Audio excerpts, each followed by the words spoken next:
In the previous 2 episodes of Faking Michael, we've taken a detailed look at the evidence regarding the Casio tracks.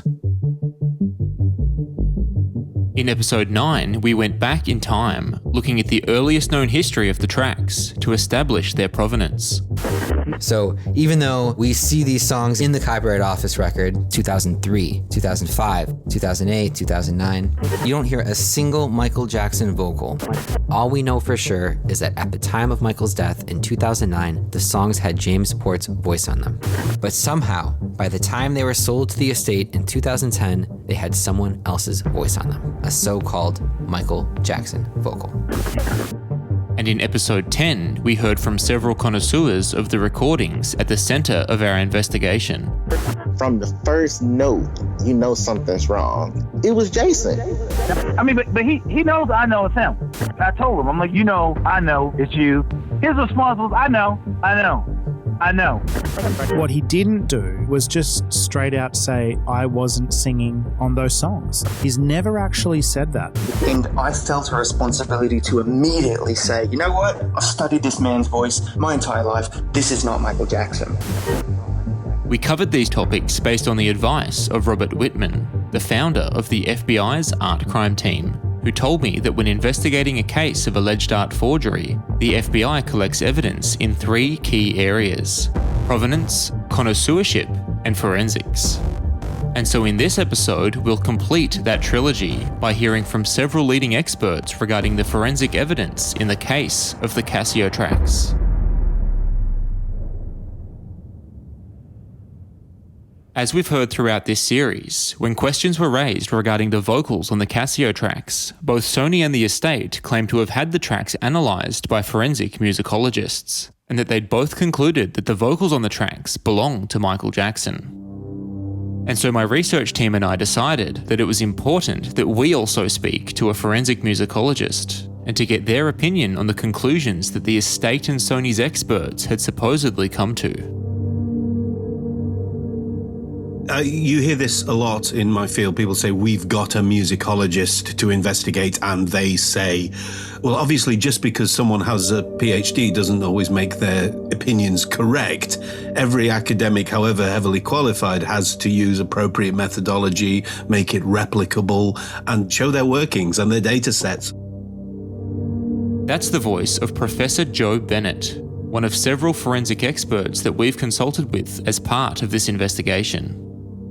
To simply say, we've got an individual who's qualified and they say X or Y is a classic example of the Latin term argumentum ab auctoritate, the argument from authority. That is a formal fallacy, a formal logical fallacy. You're just saying that because someone's qualified, their view must be correct. That's not really how academic peer review works.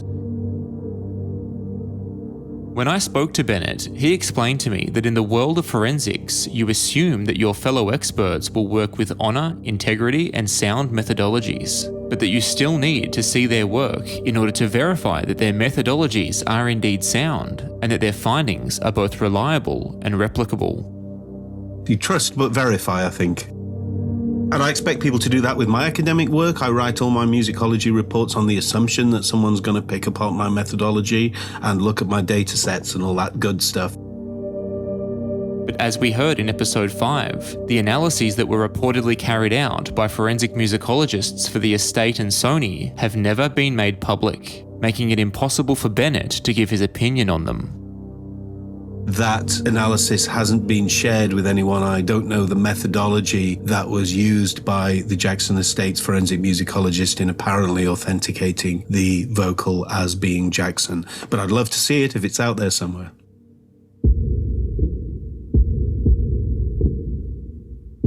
As a forensic musicologist, Bennett specialises in the analysis of popular music and typically advises music attorneys, artists, songwriters and publishers on matters of plagiarism and musical similarity. Bennett explains. The work of a forensic musicologist is often based on comparative analysis of songs to figure out often whether one has plagiarized another. And increasingly since the 90s, forensic musicologists have been involved in sample authentication. That is to investigate whether recording A appears as a sample in recording B. So those are the two broad areas of what forensic musicology is: musical work comparison and sample authentication. So what was interesting about this case and this podcast that you guys are working on, what intrigued me about it was that this is the question of the authentication of a vocal. But it's not the authentication of a sample because, of course, this new material, these 3 songs that are being investigated, the question on everyone's minds is it him that's singing them? So the normal 2 methods that a forensic musicologist would use in their regular line of work don't really apply here. So when I heard that the Jackson estate had decided to hire a forensic musicologist to investigate the authenticity of the vocal and apparently to authenticate it as Jackson, I was a little surprised that that was the person they chose. An audiologist would be a much better choice.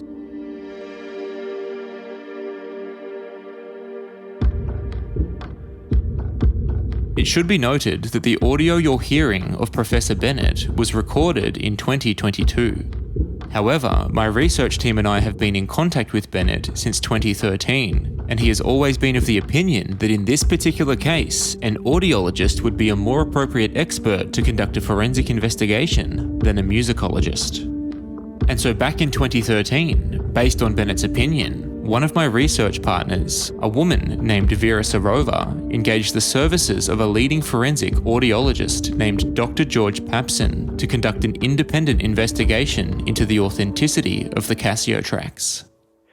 I'm George Papson, P-A-P-C-U-N. I'm Dr. George Papson as an expert witness.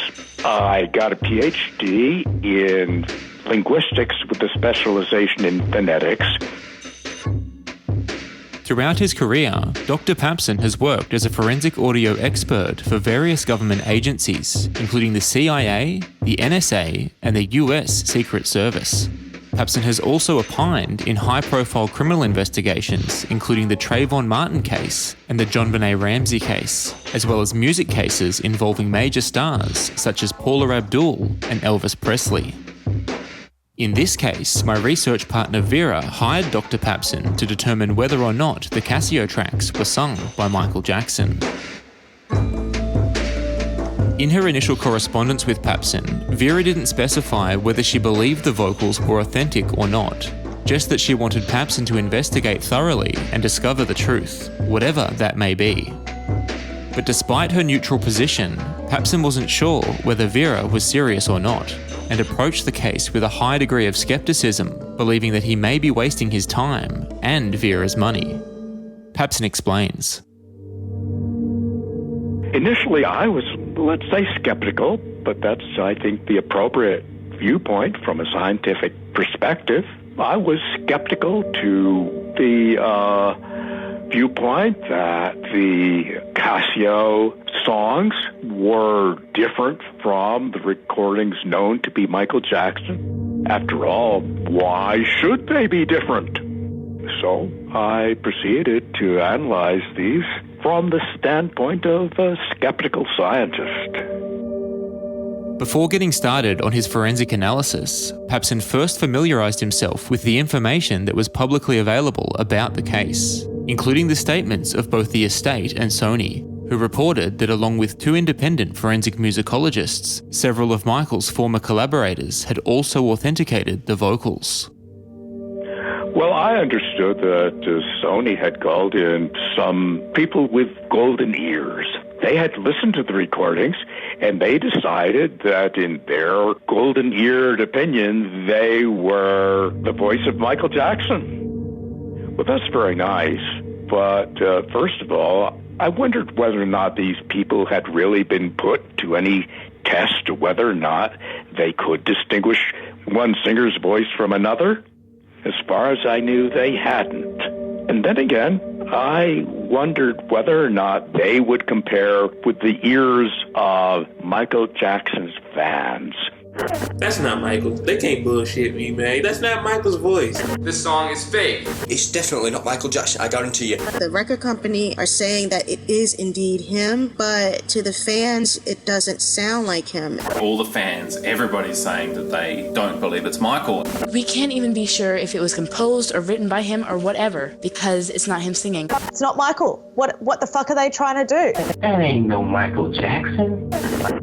No, I am of the opinion that Michael Jackson's fans are going to be more acute than the ears of any so-called expert, unless the expert had been specifically tested and objectively tested against Michael Jackson. As far as I know, no objective test has ever been taken.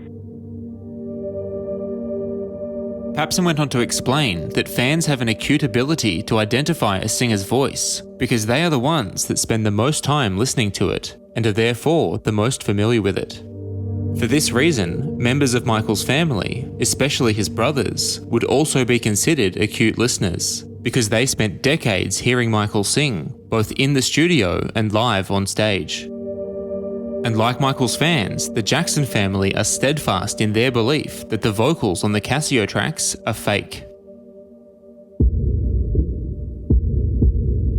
When speaking to Professor Joe Bennett, the forensic musicologist that we heard from earlier, he explained that prior to this case, authenticating a vocal with unverified provenance was so rare that no precedent existed for doing so. Because of this, Bennett told me that if he were asked to work on a case like this, he would have to design a whole new methodology.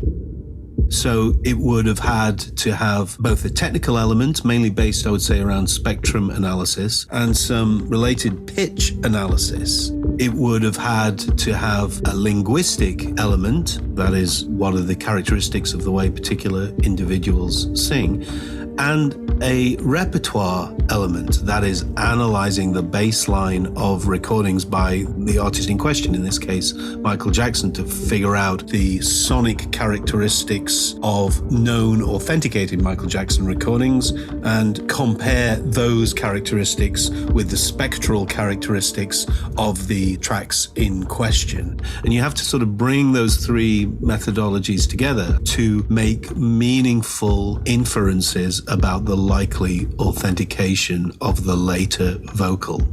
It takes time.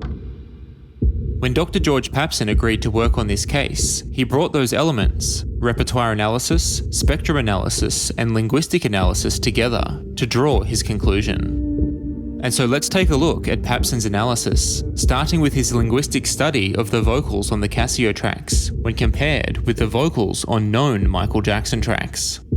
And so I did various analyses. I analyzed dialect and found that there were differences in the dialect and the Casio recordings and the known Michael Jackson recordings.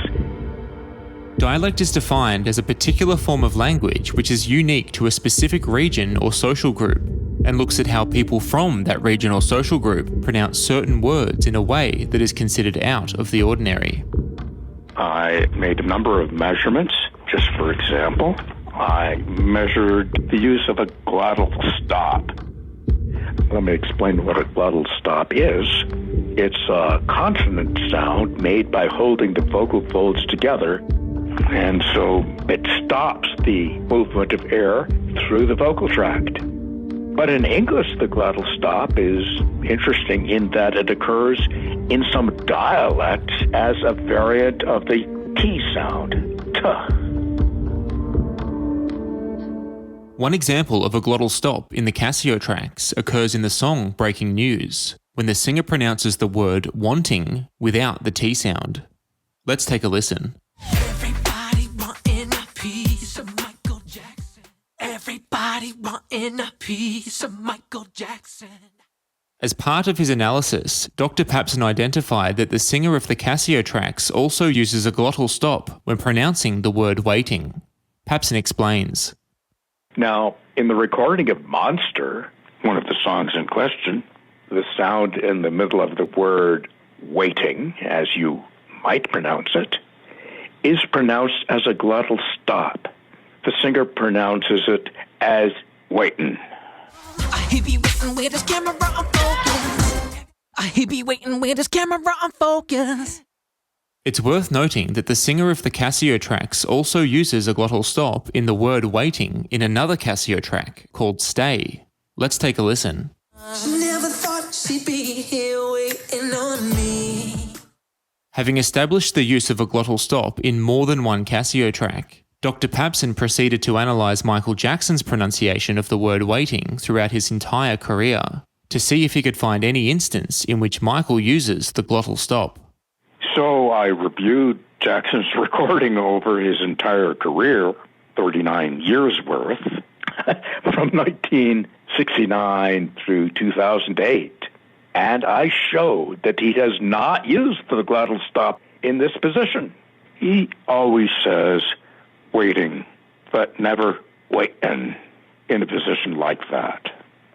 But don't just take Papson's word for it. Let's take a listen to Michael singing the word waiting throughout his career. You're always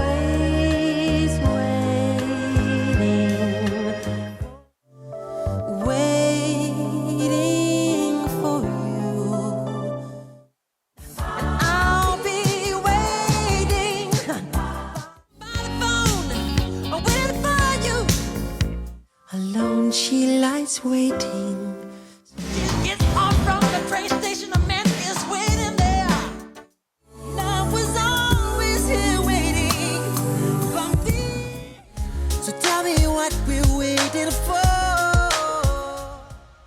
But Papson's analysis of the glottal stop didn't end there. I looked at the recordings by the singer Jason Malachi, and he does use the glottal stop routinely in this position. For example, here is Jason omitting the T sound from the word waiting in his song, What Does It Take? A lot of patience waiting for you, girl, to trust it. Here's Jason omitting the T sound from the word dating in his song, Let Me Let Go. When I finally started dating, making. And here's Jason omitting the T sound from the word fighting in his song, Where Has Freedom Gone? Stop fighting, fight.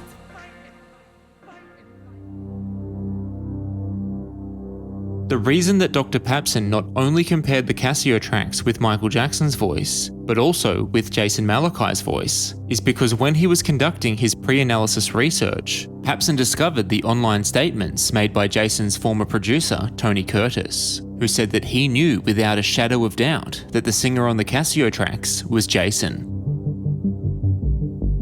Papson felt that the allegations of Tony Curtis should be taken very seriously, and that it was his duty to perform further analysis, because if the Casio tracks were indeed sung by Jason, that would mean that they were not sung by Michael. Papson went on to explain that the use of the glottal stop in the position that Jason uses it is characteristic of the dialect spoken in Brooklyn, New York, and its closely surrounding areas. And so Papson began to research online to see if Jason had ever revealed where he and his family were born and raised. I looked at Jason Malachi's bio, and he says, I was born in Silver Spring, Maryland. However, my family is originally from Brooklyn, New York.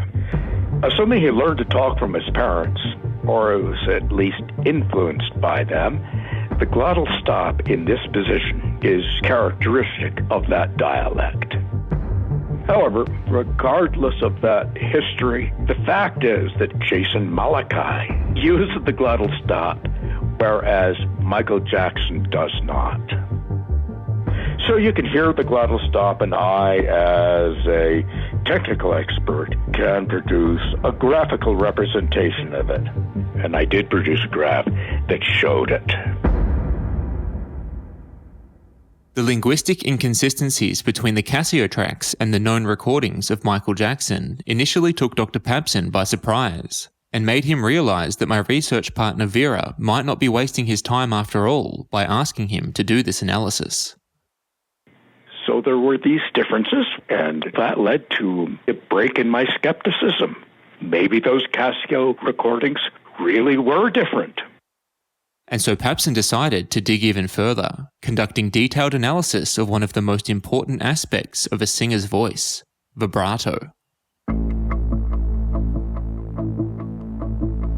Vibrato is the rapid variation of pitch that can occur in a musical note, including notes that are sung by the human voice. When it comes to singing, vibrato is caused by variations in the larynx, the part of your body which is commonly referred to as the voice box. Vibrato is very important in understanding what a singer is doing because it is representative of the complicated control that a singer has over his vocal tract. That includes the lungs, the vocal folds, and all the aspects of articulation. As we've heard throughout this series, when connoisseurs of Michael's music first heard the Casio tracks, the vibrato immediately became a point of contention. The biggest tell for me was the over-accentuated vibrato. When Brad first heard it, he goes, I can tell you 100% that's not Michael's vibrato. The vibrato was obvious. Everybody agreed that something was wrong with the vibrato. And as soon as I picked up on the vibrato, like extreme rapid vibrato, and how that sounded different to Michael's, it was all over. To give you, the listener, an idea of what these connoisseurs are talking about, here is a short compilation to demonstrate the vibrato heard on the Casio tracks.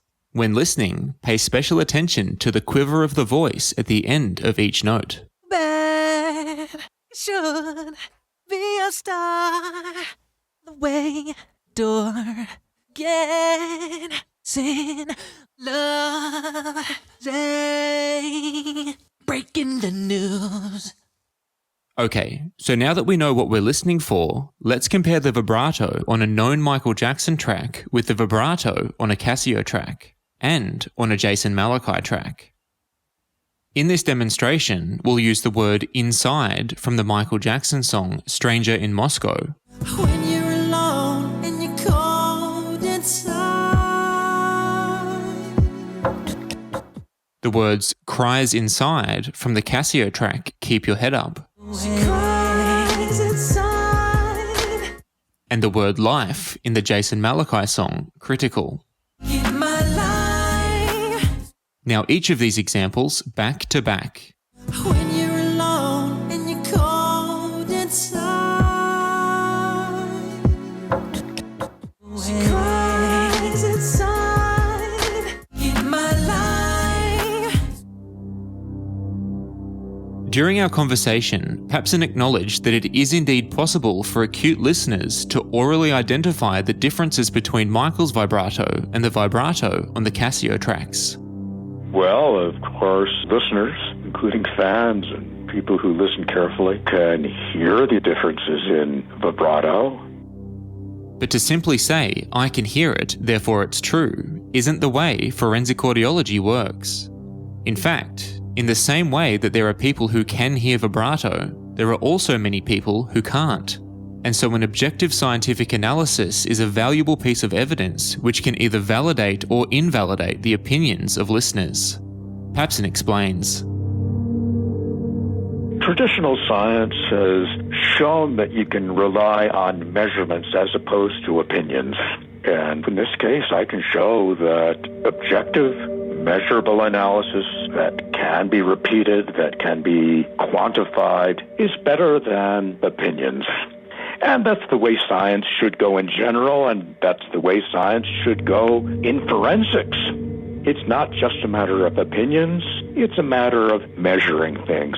And so I decided that it would be important to analyze Michael Jackson's vibrato in great detail and to make objective analyses to analyze what people were listening to and hearing.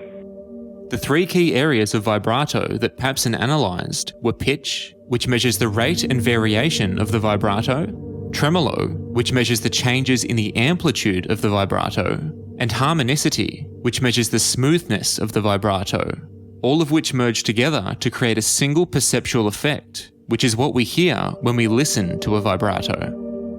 I made analyses of these separate issues, and they showed that for vibrato, tremolo, and harmonicity, that these details differed consistently in the known Michael Jackson recordings and in the Casio recordings.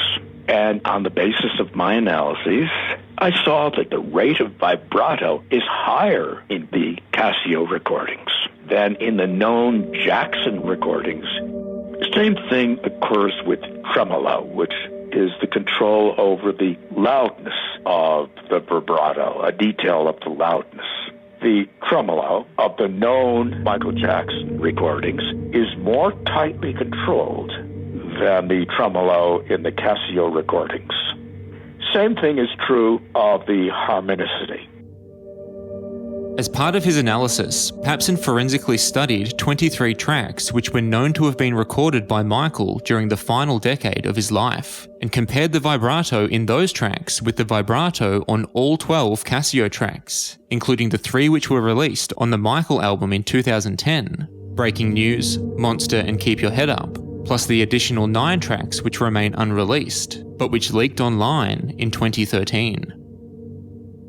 And, well, I also did a statistical analysis to show that there were reliable and consistent differences. I made graphical representations to support the analyses that I made. Graphical representations are useful because they let you put on paper and see permanently what in the ear is evanescent. The various measurements I made were objective. They can be made by any knowledgeable expert who does this analysis, and they are replicable. That means that the measurements I made can be repeated, and when they're replicated, they will show the same results over and over again. Some of the key statistics noted in Papson's analysis include: in the known Michael Jackson tracks, Michael uses vibrato in the middle of a line only 9% of the time, whereas the singer of the Casio tracks uses midline vibrato 58% of the time.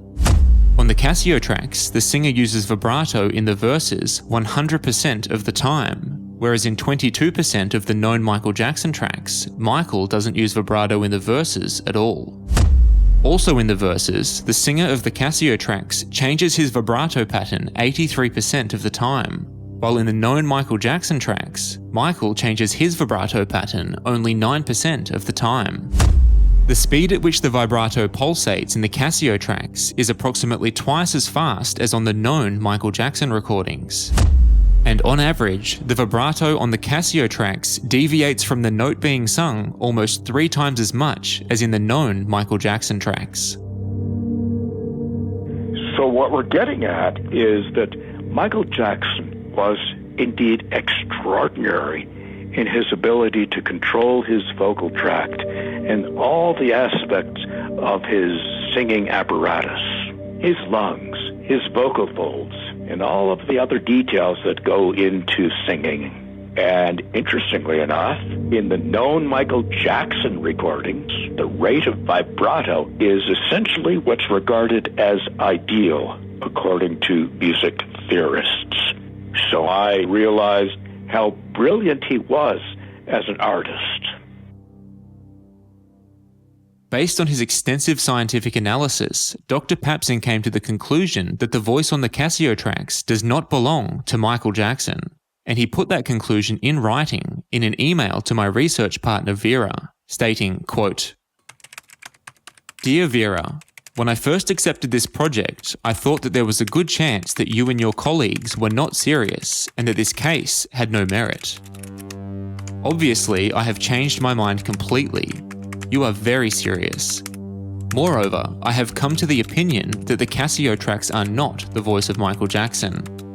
I note that according to our initial agreement, you said you wanted to find the truth, whatever that might be. I respected that." Papson also put that opinion in writing as part of a 41-page report, which he also provided to Vera and which can be read in full at fakingmichael.com. In the conclusion section of his report, Papson reiterated what we heard him say earlier in this episode, that the vocalist on the Casio tracks sings in a dialect that is different to the dialect in which Michael Jackson sings. Rather, Papson concludes, the Casio singer sings in the same dialect as Jason Malachi. Papson also validated the claims of Jason's longtime producer, Tony Curtis, who publicly noted that Jason's vibrato is faster than Michael's, that Jason uses vibrato more frequently than Michael does, and that the speed and frequency of Jason's vibrato is consistent with the vibrato on the Casio tracks. Papson ended his report by stating that for these reasons he rejects the hypothesis that the Casio tracks are sung by Michael Jackson, and that the singer appears more likely to be Jason Malachi. And while he did identify the consistencies between Jason's voice and the voice on the Casio tracks, Papson notes that identifying Jason as the vocalist was not what my research partner Vera asked him to do when engaging his services. Jason is his own issue, but that really wasn't what I was concerned to do. I did contrast the two out of interest. I certainly had a look at other Jason Malachi recordings, and I found that he was consistent with those Casio recordings. I think that's interesting, but it's by no means the issue that I was concerned with, which was that the known Michael Jackson recordings were different from the Casio recordings.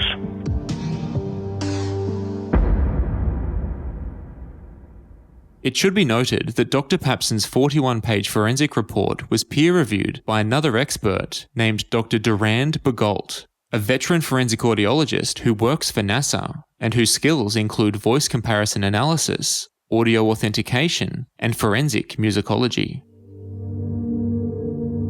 Based on the methodologies that Papson used and the findings he reported, Dr. Bogault opined that Papson's conclusion was probative, which means that in Bogault's expert opinion, Papson has indeed demonstrated that the Casio tracks were not sung by Michael Jackson. To wrap things up regarding Papson's report, let's hear from Professor Joe Bennett, the forensic musicologist that we heard from earlier, who gives us his opinion about Papson's approach to investigating the authenticity of posthumously released vocals. I think posthumous releases are rare enough in the industry for there not to have been common practices that have evolved, because this set of circumstances is so unusual. That is a vocal that requires authentication posthumously.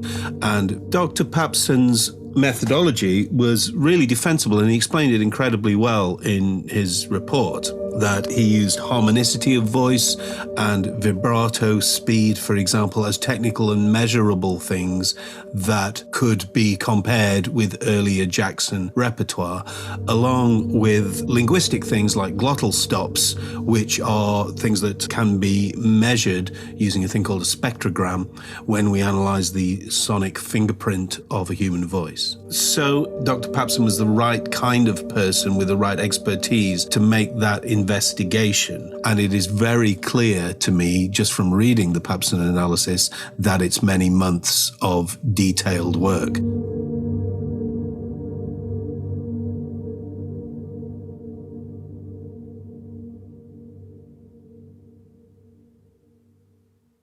Okay, so we've covered experts in the fields of forensic musicology and forensic audiology.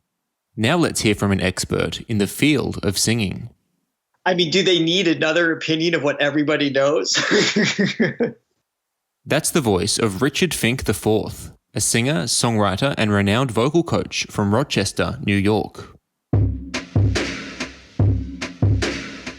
Referred to by the Wall Street Journal as the world's leading online vocal coach, Fink is the creator of Throga, a vocal technique which takes a scientific approach to singing and which has been used in more than 100 countries around the world, including by singers on television shows like American Idol and The Voice. As a vocalist himself, Fink has recorded albums and performed lead roles in several major musicals. In 2019, Fink also broke the official world record for singing the longest continuous vocal note, having held an unbroken C-flat for more than 2 minutes straight, a record Fink still holds to this day. Based on his expertise as both a singer and a vocal coach, Fink is more than qualified to give his opinion on the vocals on the Casio tracks. But his expertise aside, it's Fink's connection to the creators of the Casio tracks that makes his opinion on the vocals especially interesting. Allow me to explain. Back in 2007, the same year in which Eddie Cascio and James Port claimed that Michael recorded the Cascio tracks, Richard Fink had a professional relationship with Port, during which they managed an up-and-coming artist together and even co-wrote a number of songs. Also involved with writing those songs were Fink's writing partner Johnny Cummings and Port's writing partner Eddie Cascio, and Fink says that according to Port, some of the songs that they worked on together were presented to Michael Jackson. Before we get into Fink's analysis of the vocals on the Cascio tracks, it should be noted that the songs that he and Cummings worked on were never actually recorded by Michael, and that those particular songs are not among the 12 tracks that James Port and Eddie Cascio sold to Michael's estate in the aftermath of his death. But despite the fact that Michael never recorded their songs, Fink did know that in 2007, Cascio and Port had been writing for Michael. And because of this, when the Cascio tracks were released in 2010, Fink had no reason to question whether the vocals on the tracks were authentic or not. Fink explains. When I first heard it, I didn't even think to suspect that there was a controversy involved or whether that was or wasn't Michael singing. And I'll tell you why. I had the fortune of working with James Port before as a songwriter prior to all this happening. So I had no reason to suspect that it wasn't Michael. So I took it in that light, as opposed to it being something that needs to be dissected and analyzed in any controversial way. But despite taking them at face value, Fink says that when he heard the Cascio tracks, he felt disconnected from them, something he'd never felt before when listening to Michael's music. The first impression was that it didn't connect to me, and I think my subconscious response recognized that it wasn't Michael's voice, and so I felt disconnected from the material. That was kind of my first impression. Because when you're told this is Michael, the brain is going to affiliate that name and turn it into something that makes sense with that label. So I took it as Michael, just didn't connect with it. So the brain just overtook the obviousness. It was like me accepting that orange because you told me it was an orange even though it was an apple, and I bit into it and I didn't like it without recognizing that I was handed something different. But it also shows how powerful the brain is, because I'm an expert in my field and I accepted that it was Michael. I just didn't like it. But like I mentioned, at the same time, I knew better. It just took a while for me to recognize why. And because I'm a fan of Michael's, it's like you don't want anything to break that bond or that integrity either. So it's very easy to convince yourself of something that protects your beliefs. Fink explained to me that his initial reaction can be put down to cognitive dissonance, a psychological phenomenon that occurs when a person holds two contradictory beliefs at the same time. In this case, when Fink first heard the Cascio tracks, he believed that he was going to be hearing Michael's voice. But when he listened to them, his ears contradicted that belief. Fink went on to explain that one of the things that people do when they experience cognitive dissonance is to seek information that supports their beliefs, to suppress those feelings of contradiction, a tendency known as confirmation bias. You kind of like start creating rationalizations to keep the integrity of Michael's performance intact in your mind, and that's exactly what I did until I took off that mask of like, okay, this may or may not be Michael. Like I had to kind of look at it that way, remove the emotional attachment. And then I was able to immediately recognize and diagnose the frequencies aren't right, the vibrato isn't right, kind of unraveled over time. Fink recalls that the moment things really started to unravel for him was when his songwriting partner Johnny Cummings called him and asked him to listen to the Cascio tracks again, because people were saying that it wasn't Michael's voice. He was just like, hey, have you heard the tracks? Because, listen to this again. People are saying it's not Michael, Fink recalls that when Johnny listened to the Cascio tracks, he began to question whether or not Port had told them the truth about the working relationship he claimed to have had with Michael. I think he had the first reaction I did. It was just kind of like, did he lie to us? Like, what's going on? And so Fink went back and listened to the tracks again, this time as a vocal expert. I had to go back and look at it more diagnostically and remove the notions prior to that I may have had. And it became super obvious that it wasn't Michael's voice because of those details I mentioned, the vibrato, the frequency, things like that. As I mentioned earlier, the vocal technique that Fink developed, called Throga, takes a scientific approach to singing. And since this episode is focused on forensic evidence, Fink gave me a scientific breakdown of the human voice, while identifying the sonic inconsistencies in the vocals on the Casio tracks, which led him to conclude that they are not sung by Michael.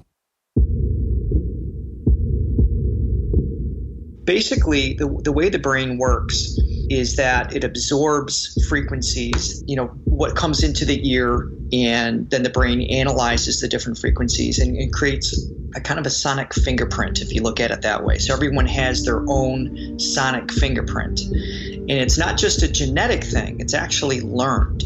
So I would argue that maybe 20% of your speaking or singing voice is what you were born with based on the shape and size of your larynx and the epiglottis and the tongue and all that stuff. But most of it has to do with the environment that you're raised in. So it's how mom and dad talked and what you listened to and how you used your voice with siblings and things like that. So Michael's voice, just like anyone else's, was developed not just as a genetic predisposition, it was nurtured.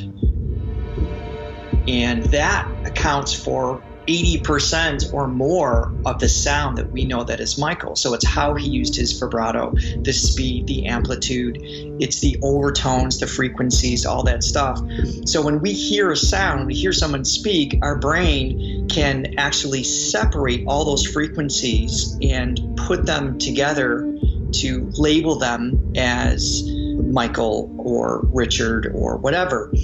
And when you look at that more closely, just like your fingerprint in your hand, you can start to see, oh, there's the consistencies or inconsistencies that will identify someone's voice. And when you look closer, you can even look at through a spectrogram analysis, you can see frequencies visually that confirm whether someone's voice is consistently a specific individual or not. And when you listen back to those tracks, there's some, to me, very obvious elements involved. The way things are scooped into certain notes, the way the breath management is leading in between tracks, the attack of certain things, the glottal shocks, that is unique, or a combination is unique to each individual, doesn't align with what we know and expect to hear from one of the most noted and identifiable voices in recorded history.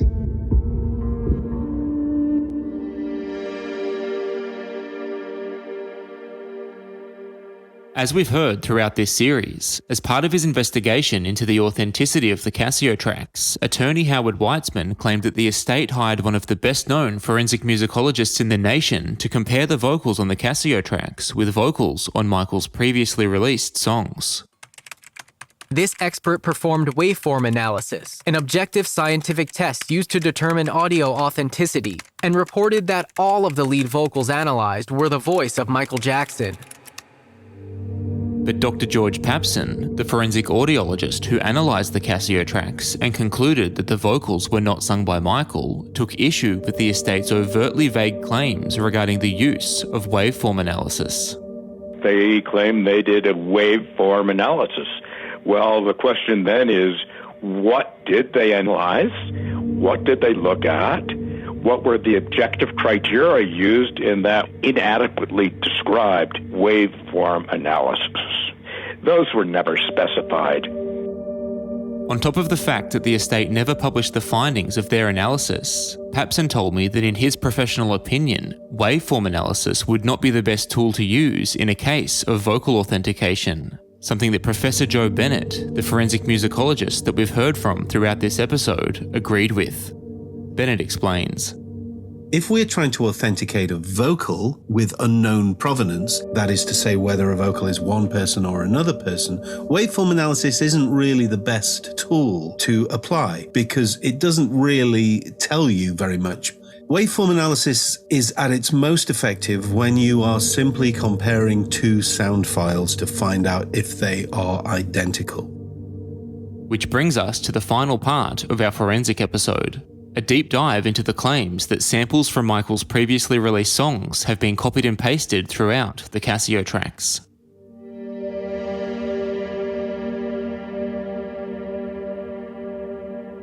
We heard about an instance of sampling in the Casio tracks in episode 4, when recounting the moment that recording engineer Michael Prince first heard the song Keep Your Head Up during production of the Michael album.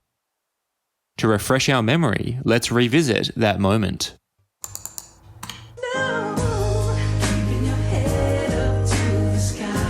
And I'm sitting there listening to it, and when we got to the ad-libs,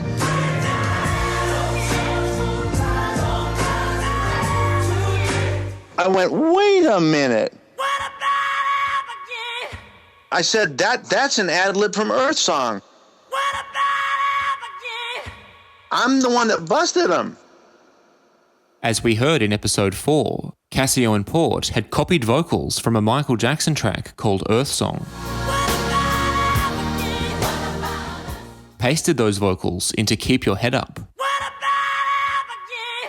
And sold those vocals to the estate as part of their own original work.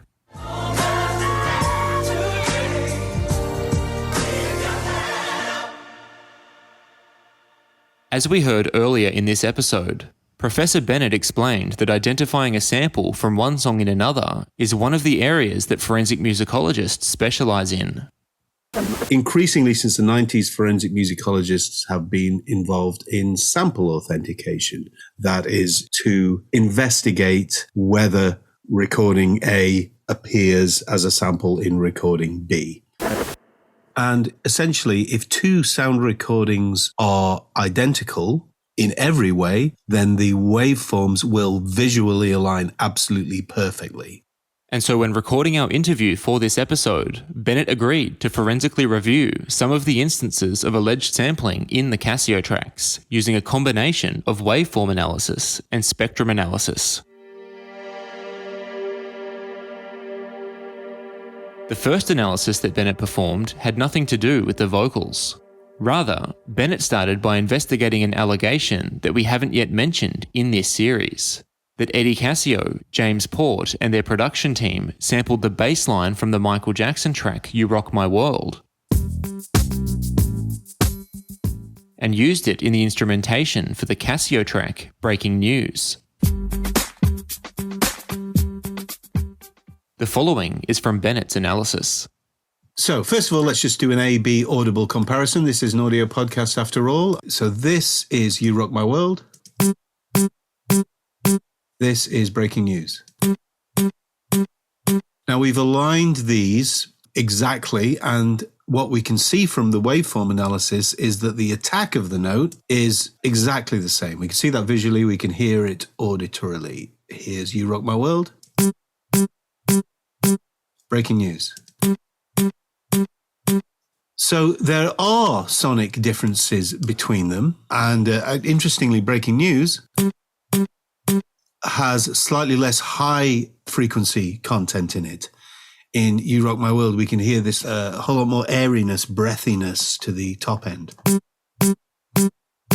And Breaking News, less of that. And faster decay on that high frequency, airy content. But that could be explained by a number of things. It's easy to subtract sound from any audio sample.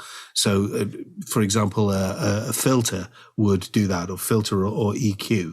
But what you can't change with filters or EQ is the fundamental pitch, which is where I would go to spectrum analysis.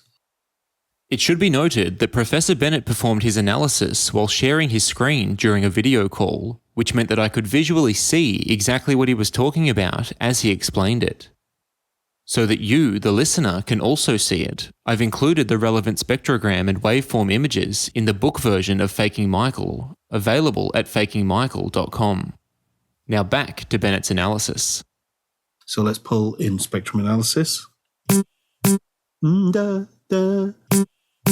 So that note that we are hearing, I believe, is G3. in frequency terms. And G3 has a frequency of 196 cycles per second. And in our graph here on the right, we can see that pitch of 196 cycles per second, along with some higher frequency information, which we hear as that background hiss. Now let's look at breaking news. And we can see and hear that we have a similar, arguably identical pitch profile. This suggests strongly to me that the source of the audio we hear in that section of breaking news is indeed You Rock My World.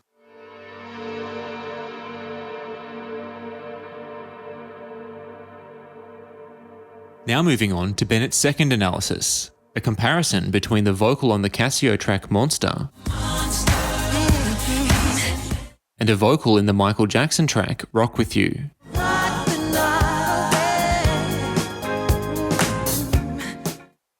So now we're comparing Rock With You with Monster, and I understand what I've been given is two isolated a cappella recordings. During our conversation, Bennett stipulated that the veracity of his analysis relies on the fact that the source materials provided to him are in fact what we say they are. And so for the record, I can confirm that the materials we provided Bennett to work with for this analysis were indeed sourced from the isolated vocal of the Michael Jackson track Rock With You, released on Jackson's Off the Wall album in 1979, and the isolated vocal of the Casio track Monster, exactly as it was when provided to the estate and Sony by Eddie Casio and James Port in 2010. Now back to Professor Bennett for his analysis. So buried fairly deep in the mix of Rock With You, Michael sings this minor pentatonic lick. So it's in the key of B flat minor, sort of, slightly between the cracks. And when Michael sings it in the Rock With You recording, it sounds like this. So we've got that melodic lick, and then the characteristic that comes off the end of it. So we've got really two parts, maybe three parts to it. You've got the and then the at the end. And as we're looking at it visually on the waveform, we can see that first bit, then a tiny pause, and then the D flat, the minor third, which has a tiny bit of vibrato on it, and then an let's listen again. A characteristic Michael Jackson vibrato there. This recording now, I'm told this is the a cappella of Monster, and it sounds like this.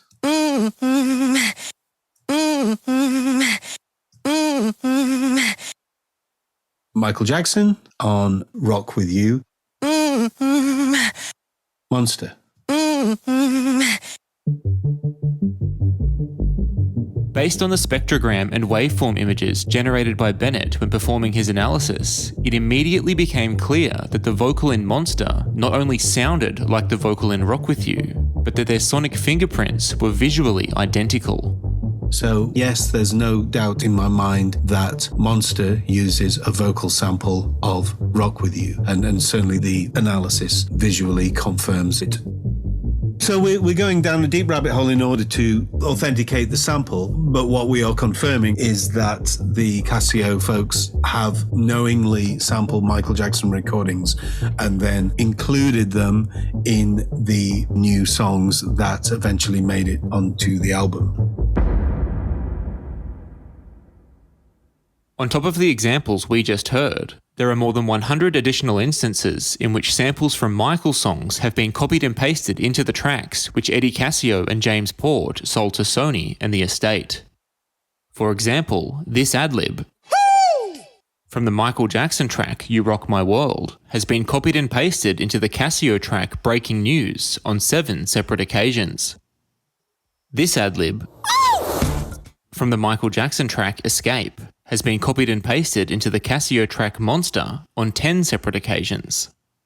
And this breath from the Michael Jackson track They Don't Care About Us has been copied and pasted into the Casio track Soulja Boy on 11 separate occasions. As we heard in previous episodes, several of Michael's former producers, along with members of the Jackson family, identified these samples during the production of the Michael album, accusing Eddie Cascio, James Port, and their production team of splicing Michael's real voice into a fake lead vocal in an attempt to trick listeners into believing the entire thing was Michael. The version I heard had a lot of samples in it from other songs. Sampled breaths after sampled breaths, mixed in with fake vocals to try to fool you. You add an ad-lib here that is him, so now you're thinking the whole thing is him, but it's not. But perhaps the most deceptive thing that Cascio, Port, and their production team did was to take individual words from Michael's songs and sequence them together to create entirely new lyrics that Michael himself had never sung. For example, in the Cascio track Monster, the line, "Why can't you quit stalking me?" is spliced together using 3 separate samples of Michael's real voice. Let's take a listen to that line within the mix of Monster. In this line, the words why, you, and me were all sampled from the Michael Jackson track Invincible, recorded for Michael's final studio album, also called Invincible. The word why was taken from this line in Invincible. The word you was taken from this line in Invincible. And the word me was taken from this line in Invincible. Those 3 words were then woven together with other vocals to create the line we hear in Monster. Let's take another listen to that line, this time without the music. Why can't you quit stalking me? Furthermore, immediately after that line, the exact same sample of the word why is spliced into the lead vocal of Monster 10 additional times in the space of just 20 seconds. Let's take a listen to the a cappella vocals from that section of Monster. Why you haunting me? Why you stalking me? Why you haunting me? Why you do it? Why you stalking me? Why you haunting me? Why you haunting me? Why you, oh. As we heard in episode 10, my research partner Jamin Bull asked Eddie Cascio about the sampling of Michael's voice when Jamin spoke to Eddie as part of this investigation. Like, I asked him about why there were ad-lib vocals spliced in from other Michael Jackson songs. I said, like, you can look at the sonics, you can look at the waveform, and there's an ad-lib right in Breaking News, and how come that's there? In response to Jamin, Eddie claimed that he and his production team had sampled Michael's old vocals in the Cascio tracks because Michael himself would often do that with his own music. He had like go-tos like hee-hees and stuff that he already had recorded. You know, once you hit those notes, you know, once they're there, they're there. And he would use them in multiple songs, you know. But he did that for a lot of his music. So that you're hearing, that you are hearing. But as we heard in episode 10, recording engineer Michael Prince said that Eddie's explanation was bullshit, and that during his 14 years working with Michael, the pop star had never asked him or any of his fellow engineers to copy and paste vocals from old songs into new songs.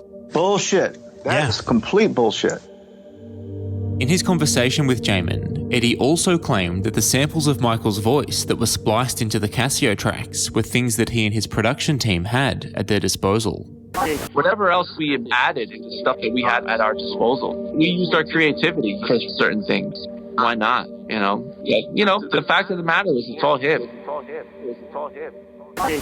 Which brings us back to a character we've heard about several times throughout this series. A recording and mixing engineer named Stuart Brawley. As we heard earlier, several of the vocals which were spliced into the Cascio tracks come from songs that Michael recorded for his final studio album, Invincible. Whatever else we added is stuff that we had at our disposal. But what we didn't hear earlier is that the isolated vocals for a number of those songs are not publicly available, which means that they had to have come from someone who had access to the Invincible album recording sessions. And as we've heard throughout this series, one of the engineers who recorded and mixed the Invincible album is Stuart Brawley, the same engineer hired by Eddie Cascio and James Port to co-produce and mix the Cascio tracks. something which bothered engineer Michael Prince when he found out. When I found out that, Eddie Cascio and James Port hired Stewart to help them, quote unquote, finish those MJ songs, I started thinking about how we would have had access to a lot of MJ vocals and outtakes and ad-libs and stuff, and that bothered me quite a bit. As we heard in episodes 8 and 10, Brawley says that his specialty as a mixing engineer is making the vocals sound the way they need to sound. If I'm known for anything in terms of production or style, it's a really good vocal sound and vocal arrangements. And so that's always the focus point when I'm building a mix. I usually start with the vocal first. I want to get it sounding the way it needs to sound.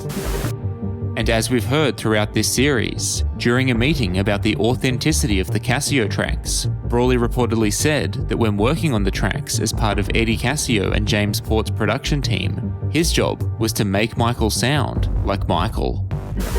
Somebody asked him, Stewart, what was your involvement in all this? He goes, well, they sent me the songs. My job was to make it sound like Michael.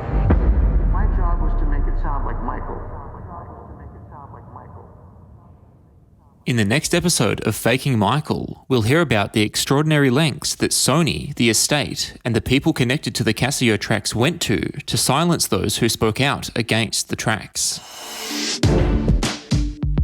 As soon as I heard the first few bars of breaking news, I knew it was Jason Malachi. Instantly, I knew. And I would bet my life on it.